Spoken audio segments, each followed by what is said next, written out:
పాకిస్తాన్లో రాజకీయం ఆశ్చర్యాన్ని కలిగిస్తోంది. ఇప్పుడు ఇండియాకు ఒక అద్భుత అవకాశంలా పాకిస్తాన్ రాజకీయం మార్పు చెందుతోంది.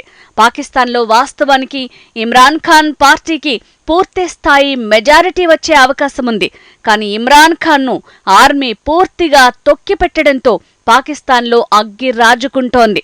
పాకిస్తాన్లో ప్రజలు ఇమ్రాన్ ఖాన్కు మద్దతుగా నిలుస్తూ అక్కడ ఆయన ఆధ్వర్యంలో ప్రభుత్వం ఏర్పాటు చేయాలని కోరుకుంటున్నారు. అయితే సైన్యం మాత్రం నవాజ్ షరీఫ్ ఆధ్వర్యంలో ప్రభుత్వం ఏర్పాటు చేసేందుకు ప్రయత్నిస్తోంది. మొత్తంగా చెప్పాల్సిందేంటంటే పాకిస్తాన్ ఇప్పుడు ఒక సంక్లిష్ట పరిస్థితిలోకి నెట్టబడుతోంది. గందరగోళంలోకి చేరుకుంది. ఇమ్రాన్ ఖాన్కు మద్దతు చెబుతూ స్థానికంగా ప్రజలు పెద్ద ఎత్తున ఆందోళనకు దిగుతోంటే ఆర్మీకి వారిని సర్దుబాటు చేయటం కష్టంగా మారుతోంది. అదే సమయంలో ఆర్మీ చేస్తున్న అరాచకాలు అన్నీ ఇన్ని కావు, ప్రజలను రోడ్ల మీదికి రాకుండా అడ్డుకుంటోంది. వాస్తవానికి పాకిస్తాన్లో ఇమ్రాన్ ఖాన్ సర్కార్ పూర్తిస్థాయి మెజారిటీ ఉన్నప్పటికీ ఆర్మీ కీలుబొమ్మ ప్రజాప్రతినిధులతో అక్కడ ఇమ్రాన్ ఖాన్ సర్కార్ను కూలదోసింది. ఇందులో అమెరికా ప్రమేయమేంటో అందరికీ తెలిసిందే. ఇప్పటికే ఇమ్రాన్ ఖాన్ పెద్ద ఎత్తున ఆరోపణలు కూడా చేశారు. ఇమ్రాన్ ఖాన్ను గద్దె దించాలని చేసిన కుట్రలు సఫలమయ్యాయి. అయితే ఆ తర్వాత ప్రజా తిరుగుబాటుతో ఆర్మీకి దిమ్మ తిరిగి బొమ్మ కనిపించింది. ఇమ్రాన్ ఖాన్ బయట ఉంటే తమ అస్తిత్వానికి ప్రమాదమని ఆర్మీ భావించింది.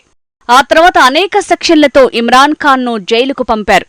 ఇమ్రాన్ ఖాన్ జైలు నుంచి బయటికి రాకుండా కేసు మీద కేసు పెడుతూ ఆయనను కట్టడి చేస్తోంది. అయితే తాజాగా జరిగిన ఎన్నికల్లో ఇమ్రాన్ ఖాన్ పార్టీ అత్యధిక స్థానాల్లో విజయం సాధించింది.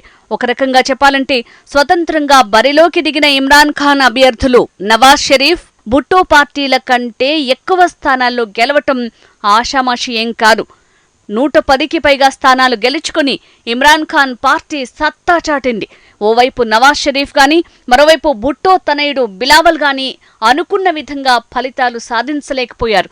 దీంతో పాకిస్తాన్ రక్తసిక్తమవుతోంది. అక్కడ ఉన్న తాజా పరిణామాలతో ఏం జరుగుతుందో అన్న గందరగోళం నెలకొంది. ఇలాంటి పరిస్థితుల్లో పాకిస్తాన్లో తమకు ప్రత్యేక దేశం కావాలని చాన్నాళ్లుగా వివిధ ప్రాంతాల ప్రజలు కోరుకుంటున్నారు. నార్త్ వెస్ట్ ఫ్రాంటియర్స్ నుంచి భారత్పై ఉసిగొల్పుతూ పాకిస్తాన్ ఆర్మీ పబ్బం గడుపుతోంది. భారతదేశంపై అక్కడి నుంచి యుద్ధానికి కాలు దువ్వుతోంది.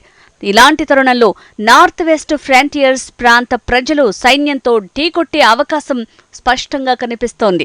పాకిస్తాన్లో ఉన్న షరీఫ్ వర్గం, భుట్టో వర్గానికి వ్యతిరేకంగా అక్కడి ప్రజలున్నారు. ఇమ్రాన్ ఖాన్కు మద్దతు పలుకుతున్నారు.